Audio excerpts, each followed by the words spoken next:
Hi po, good morning, good morning. Isang magandang maulan na morning. Kumusta po kayo? Malamig na maulan. Sa video na ito ay aking ituturo. Si-share ko lang po sa inyo kung anong mabisang inumin katulad ng pag mayroon kayong masakit na sumasakit na lalamunan o kaya giniginaw kayo, ito po, mabisa ito.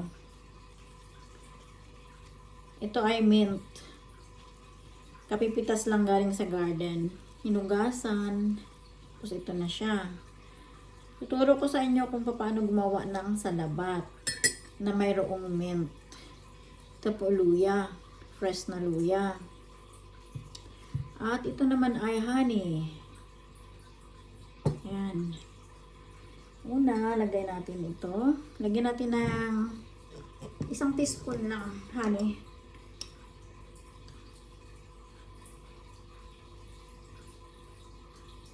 Ayan. Then, lagyan natin ito. Ito.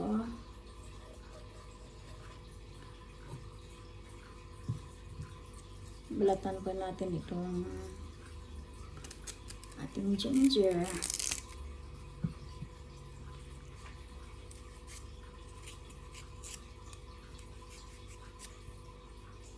Yung iba, hindi na nila binabalatan yung luya. Basta dinidikdik na lang.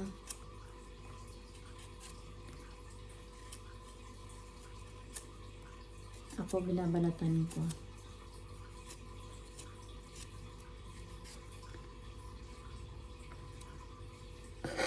Mabisa po talaga to. Hindi nga lang agad-agad, katulad ng mag-take kayo ng medicine na after a few hours lang may ano na kaagad. Ito po, mga gawin nito mga in 2 days po, mayroon na kayong mararamdaman na gumaganda yung pakiramdam niyo. Meron kayong sore throat. At sabi nila nakakaganda na ng boses. Pero maganda talaga to sa health ng isang tao. Yan. Pwede rin pong dikdikin. Pwede rin chop-chop. Maliliit. Then, hot water po.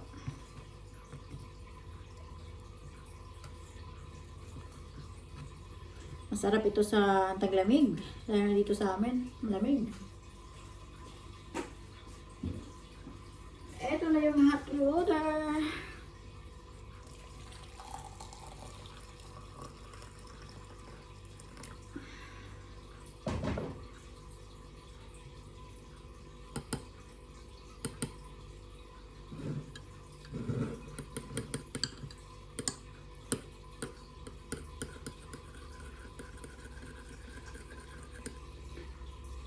Hayaan po nyo saglit.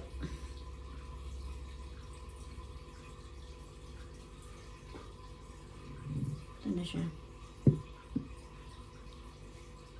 Mamayang konti, mag-change ang kulay nito. Magiging light brown.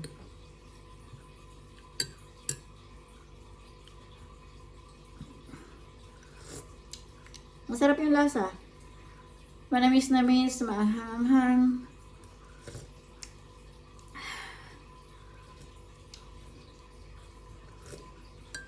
Pag uminom kayo nito 2 times a day,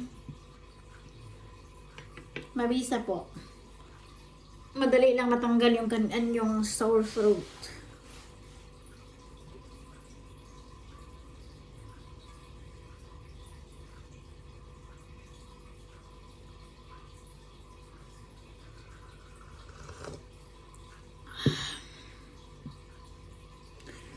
Yan lang po muna. Bye-bye. Maraming pong salamat sa panonood.